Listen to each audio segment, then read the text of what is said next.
The impacts of Covid-19 are having lasting effects on our workforce, with many employees out of work or threatened with redundancy.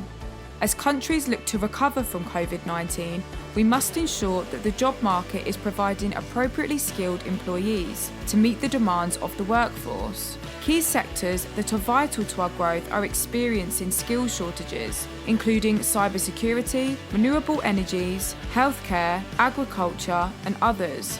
It is vital that we align skills to current and future industry demands. Digital skills have been paramount to the success of responding to the Covid-19 crisis. To meet the demands of an increasing digital economy, government and business investment in reskilling themselves and individuals will be crucial. How can we protect jobs, upskill and train workers, and embrace digitalisation as we look to recover from Covid-19?